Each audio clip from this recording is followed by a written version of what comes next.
नमस्कार, मैं हूं दोस्तों धनराज ग्रासिया 15 जागरण यूट्यूब चैनल के साथ। आज हम एक संस्थान के जो परिचित व्यक्ति हैं उनसे अपना परिचय जानते हैं। आपका नाम क्या है? मेरा नाम राजेंद्र सिंह है और मैं स्टेट अकेडमी आजीविका ब्यूरो गोविंदा में काम करता हूँ। इस संस्थान के माध्यम से किस प्रकार के युवाओं को प्रशिक्षण करवाया जाता है? तो हमारा आजीविका ब्यूरो स्टेप एकेडमी करके सेंटर है और हम लोग आदिवासी ट्राइबल क्षेत्र में जो युवा है, बेरोजगार है, कम पढ़ा लिखा है, बाहर जाके अनस्किल सेक्टर में जो काम करते हैं, इन युवाओं के साथ में हम स्किल का एक प्रोग्राम चलाते हैं स्टेप एकेडमी के माध्यम से, जिसमें हम लोग मोबाइल रिपेयरिंग का, लाइट फिटिंग का, नल फिटिंग का, टू व्हीलर मैकेनिक का है और मोटर वाइंडिंग का है और हेडपम्प मिस्त्री का है। अलग अलग तरह के प्रशिक्षण आयोजित करते हैं और प्रशिक्षण के बाद हम युवाओं को प्रेरित करते हैं स्वरोजगार की तरफ। और ऐसे युवाओं को, आदिवासी क्षेत्र में युवाओं को हम लोग स्वरोजगार की ओर प्रेरित करके उनको बिजनेस वगैरह की तरफ ले जाते हैं और उनको धंधा वगैरह सेटअप करवाते हैं। दूसरे कुछ युवा ऐसे होते हैं कि डायरेक्ट जॉब की तलाश में होते हैं, तो उन युवाओं को कंपनी के साथ में हम लोग टाइप करवा के और अलग अलग कंपनियों में हम लोग सीधी नियुक्ति पे भी युवाओं का जुड़ाव वगैरह करवाते हैं। तो अगर कोई युवा आपकी संस्थान से अगर प्रशिक्षण लेना चाहता है तो उसकी क्या प्रक्रिया रहती है?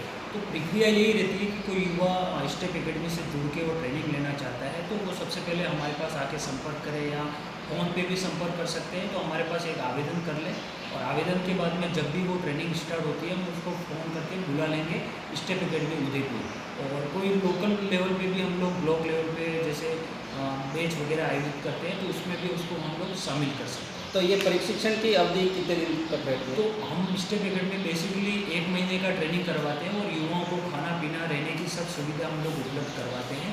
और उदयपुर में पूर्ण रूप से पूरी सुविधा मिलती है युवाओं को रहने की, खाने की, और ट्रेनिंग के बाद टूल किट और सर्टिफिकेट वगैरह हमारी तरफ से उपलब्ध करवाते हैं।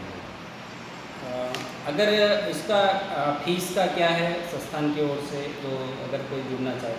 तो संस्था की तरफ से बिल्कुल न्यूनतम फीस है। कोई युवा हमसे जुड़ना चाहे तो हम लोग 1,000 रुपये उससे फीस लेते हैं, न्यूनतम फीस है। क्योंकि कई बार क्या है कि युवा ऐसे ही जुड़ जाते हैं और इच्छुक नहीं होते तो भी जुड़ जाते हैं, तो न्यूनतम फीस उनसे लेते हैं ताकि वो सीरियसली उस ट्रेनिंग में जुड़े और पूरा प्रशिक्षण प्राप्त करें और ट्रेनिंग के बाद में वो स्वरोजगार की तरफ जाए और काम धंधा वगैरह उस पर कर सकता है। अगर आपसे अगर संस्थान से अगर ये संपर्क करना चाहे तो उसका कोई ऐसा कोई संपर्क सूत्र हो तो वो भी आप बताइए। तो हमारा जो स्टेप एकेडमी आजीविका ब्यूरो गोविंदा में पंचायत समिति के सामने हमारा सेंटर है और उदयपुर में भी पूला में हमारा स्टेप एकेडमी का बड़ा सेंटर है, वहाँ पे जाके भी संपर्क कर सकते हैं, गोविंदा में भी संपर्क कर सकते हैं और हमारे से व्यक्तिगत संपर्क भी कर सकते हैं फ़ोन वगैरह पे। तो हम लोग उन युवाओं से मिलके और उन युवाओं को प्रशिक्षण से जोड़ सकते हैं। तो साथ में एक और कार्यकर्ता उनसे भी अपन परिचय करेंगे। आपका नाम क्या है?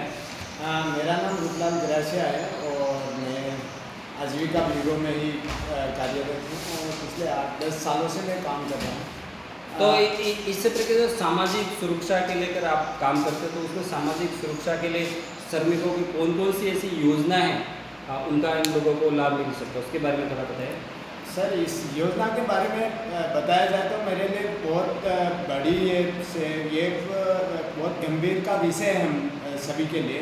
तो ऐसे मजदूर भाई बहन हैं जिनके 18 से 56 साल के बीच में हैं, वो सारे के सारे श्रम विभाग के दायरे में आते हैं। और श्रम विभाग है वो जिला स्तर पे है। पहले ऑफलाइन से काम होता था, श्रम विभाग की जवाबदेही थी गांव-गांव, ढाणियों में जाकर मजदूर भाइयों बहनों को जागरूक कर उनका पंजीकरण करवाना था। अब सीधा उसको ऑनलाइन किया है।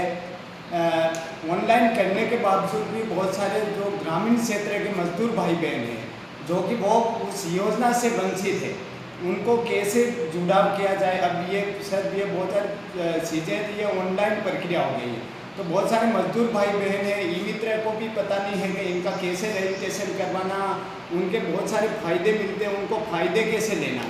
तो ये सारी है। तो अभी जैसे नरेगा में काम करते हैं तो इनकी पूरी जिम्मेदारी है, ग्राम विकास अधिकारी को भी जवाबदेही है कि उन नरेगा में जिनके 100 दिन पूरे हो गए उनका आवेदन करवा लें।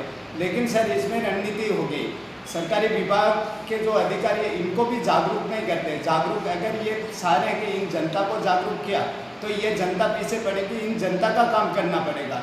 इससे बेहतर इनको हे वहाँ का वहाँ रहना रहना दिया जा रहा है, इसको वंचित रखा जा रहा है। लेकिन सर ये जो ये अभी हमारा जो ये हेडपम्प इसका बेस चल रहा है, इसमें सारे मजदूर भाई बहन हैं, सब